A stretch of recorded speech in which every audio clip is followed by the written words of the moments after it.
Like this. I feel like I'm singing on a cruise ship. It needs this. Fuck that. No. We're putting this on. This is cool though. I like that you guys did that. Thanks. It's a work in progress. We're just trying to get branding as much as we can. I feel like everywhere I go, I end up seeing one of y'all. Yeah. Like somewhere. I'm like always at like random functions, and I'm like, there they are. Yeah. All those clone conspiracies are coming true. We were the guinea pigs. All right, well, go ahead and introduce yourself. Hi, my name is Rowdy Rancher. For sure. My real name is Abby. Abigail is my full name, but most people just call me Abby. Nice. How long have you been DJing for? I started DJing in August of last year. Nice. So basically a year now. Yeah. Wow, congrats. How's it been so far? Oh man, it's been hard, but it's been worth it for sure. It's been very fulfilling, and I enjoy the performance side as well. You know, it's always about music for me, but I've always been a big performer as well. So that's really one of my favorite things to do, I think. Absolutely. Hard in what way? Like, what would you say? Hard in, I don't know, I feel like I have friends that do this, but I wanted to see if I could figure it out on my own, just to see. I didn't really have a teacher or anything. Right. I just kind of bought myself a controller and wondered, you know, like what they do. And I really sat down and started to just kind of do my own research. And so it's a little hard when you don't really have someone telling you exactly how to fix things or, you know, like what's going wrong. But it's more fulfilling, I think, when you figure it out by yourself. For sure. At what point in your career will you or have you decided to kind of take on like a mentor? Has it happened yet, or are you still? I don't know. I've had a couple of people that I really do look up to. I think Lincoln Hawk is one of the biggest people I feel like that influenced me. I had him at my graduation party at Crazy Atlanta, and I didn't think he really knew who I was. But when we started talking, I felt like we started to get to know each other, and he's offered to kind of, you know, teach me a couple things, and I'm kind of intimidated because I know that he knows so much, and he's been doing it for a long time. But I think that could be really exciting when I'm ready for the next step.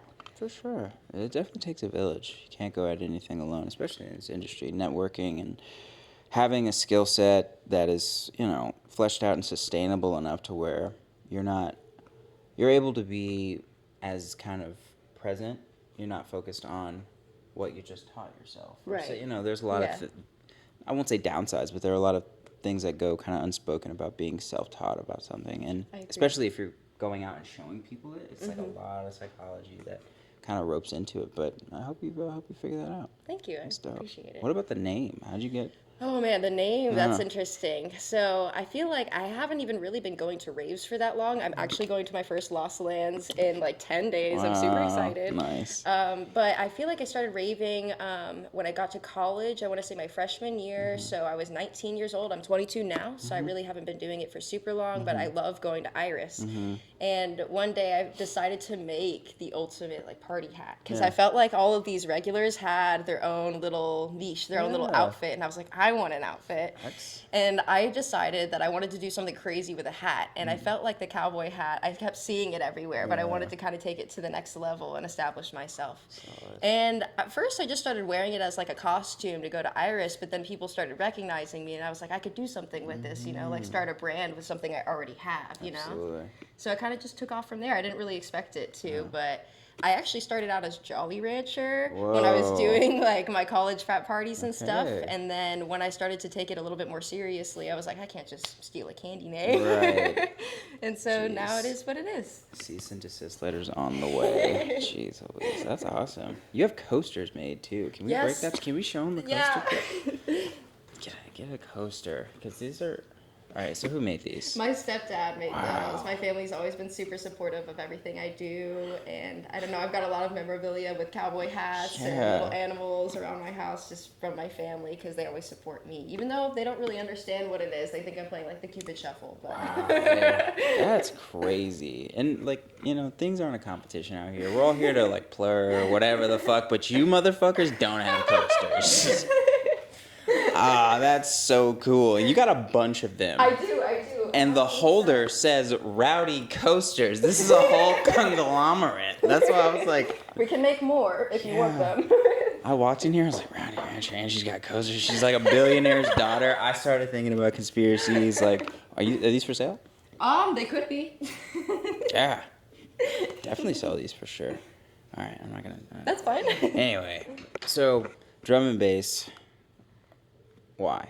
Not why in a bad way, but just like why? Because they're a different breed of like ravers and producers and DJs. Like they have their very, very, very own swag and a long-standing history in the game. So Well, like, yeah. why'd you kind of dive into that? That's a great question. I kind of feel like it was more of just something that happened. I feel like I've always loved the heavier stuff. That's why I feel like Rowdy made more sense to me, Yeah. because I mean, house music, don't get me wrong, it's great. I love it. But I feel like I always love faster paced and heavier, like bass music, you know? Yeah. And I don't know. I feel like when I started messing around with it, I found that house was really easy for me personally to mix. But dubstep was a little bit harder, I feel like, for me, just not really knowing what I was getting myself into. Right. And so when I was trying to teach myself, I found that drum and bass was a little bit more consistent and a little bit, I wouldn't say predictable, but for lack of a better word, I feel like I could work with it a lot easier with what I had, you know, the knowledge going forward. So I think drum and bass to me kind of came a little bit more naturally. And then when I started playing it live, I felt the energy from the crowd as well. And I kind of just decided to take that and run with it. For sure. What are some of the most like memorable moments that you've had since last August of you playing? Like what kind of kept the fire going and let you know that people actually support you? Was there any particular moment?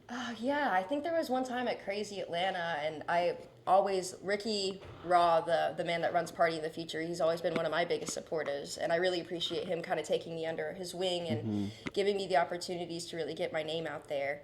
And after I had performed for him, I want to say the second or third time, the older people, Red Hat and Brennan Lee from District and all of those guys, they saw it, and I didn't even know. I didn't even know that they were there, and they approached me afterwards and were telling me how much they enjoyed my set, and I was like, wow, if these guys, you know, have been doing it for about as long as I've been alive, Right.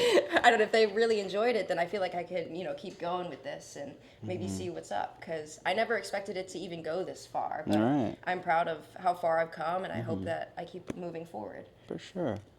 Was there any particular point that you kind of established, like any sort of angle or like any sort of like benchmarks, or are you just kind of like going with the flow and just I think 808 was probably my biggest benchmark. I had never done a festival before, so that was my first festival, and I was really happy to be surrounded by so many talented artists and creators. That was really special to me. I think that was probably one of the biggest benchmarks that I've hit so far. My next goal is hopefully Iris or Believe Music Hall, as most people know it. So I'm hoping that the next step would be that for me. But there's a couple other clubs that I think I might try to play in Atlanta just to see where I go and what I do. I don't really have a set plan. I just kind of like going with the flow, but I love where it's taken me so far. For sure. Would you ever do it full time? Yeah, I think if I could, I would, man. Yeah. I love performing. I love music. I've been studying music since I was a kid. I was always in piano lessons and chorus, things like that. So it kind of has always just intrigued me. And then the performance side of it all, it's nerve-wracking, but I feel like it's definitely fulfilling. Once you've done it, you know, you can say that you've done it. For sure. You mentioned studying music. What you're in school, right? I actually just graduated. Congrats. Yeah, thank you. I appreciate it. What'd you study? I studied biology. I just graduated with a biology degree. I've got all kinds of animals around my house. I love animals. It's my favorite thing. I feel like I studied mostly music more in high school than I did in college, just because STEM and music don't usually mix together. But I found that DJing was a way that I could still pursue my passion in music while also studying, you know, going to school and getting my degree. So that's always been super enjoyable that I could do both at the same time. Sure. And what do you like? What's your day-to-day look like? What do you do? My day-to-day, I'm a file clerk at a law firm. Whoa, I know, it's kind of strange, nice. right? Yes, I file papers pretty much all day. I work in an office, which you wouldn't really guess, I feel like, looking at me. But yeah, my day-to-day is a little bit boring until, I guess, night comes, and then I get to be, you know, who I actually am, I feel like. That's super cool. So how do you balance the two? Because I've noticed that people who play and produce D&B are up, like, notoriously late. Up late? Yeah, like, I mean, the whole, like, scene, like, obviously everybody, but, like, out of all the people I know, out of all my friends, the ones who play D&B, I'm like, yo, what time's your set? You're like, the event starts at, like, 8, and they're like, yeah, I play at, like, 4 a.m. Like, yeah, it's crazy. I play the next day. I don't know, man. I honestly have the same question. I'm like, I don't even know how I'm awake right now. You know, sometimes you'll be in night 3 or 4 or something. You know, you have your friends over there. You want to go support them. You have, you know, something that you've got to do. I feel like there's always something that you could do to better yourself, and I'm always working. I don't know how I stay awake. I'm at Celsius. Yeah, shout out Celsius, sponsor us, please, dude, please. Oh But my yeah, I God. don't know. I think I end up having so much energy and so much excitement that that's kind of what fuels me to get through. I don't know, all of these things because I really enjoy it. You know, it's not like a task; it's more of something that I get to do. It's an opportunity. Right.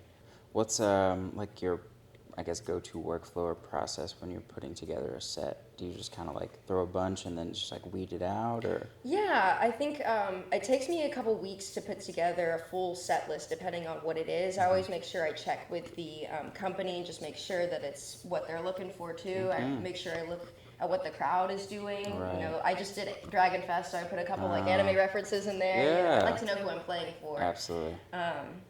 So yeah, I don't know. I think it's just planning out a little bit. It kind of just depends on the gig. Usually I'll have like a day where I'll just go through and like, oh, these are great songs, and some days not so much. So Right. it takes some time for sure to prepare. For sure. But yeah, that's usually what I do. Is just kind of gather gradually. What would, hypothetically, if you were ever put in a situation where, let's say, like, the biggest show of your life was on the table, but you had to be ready by tomorrow, what would you do? Oh man, that's a great question. I think first I'd probably pull an all-nighter. Yeah, I don't know if I'd sure. be able to go to bed, but I don't know. I think sometimes I'll combine certain playlists if I feel like they fit the vibe, and then I can just take it from there and just see what the crowd really enjoys. Just to watch and feel the energy, I feel like is really important. Because you can love some songs, but I found that sometimes the crowd doesn't love them, so it's easier to just switch it up depending on how they're feeling. I feel Yeah. like, you know. For sure. I don't know. I think that's really important. Is just reciprocating the energy. You know. Wow. Well said. Very articulate. I can appreciate it. Sorry, I'm not being an asshole. She gave me this like 3 weeks ago. And can we dive into this? Is it a worm? What is it called? That's the worm on the string. Okay. I don't know if you guys remember, but I feel like we're pretty close in age. They always had these things on TV. Yeah. It was like the infomercials. And I started bringing trinkets to raves when I started receiving them. I didn't even know it was a thing. And I was like, oh my gosh, this is so cool. I want to do that too. And I went on Amazon and I was like, no way, I remember these as a kid. And I feel like other people would too.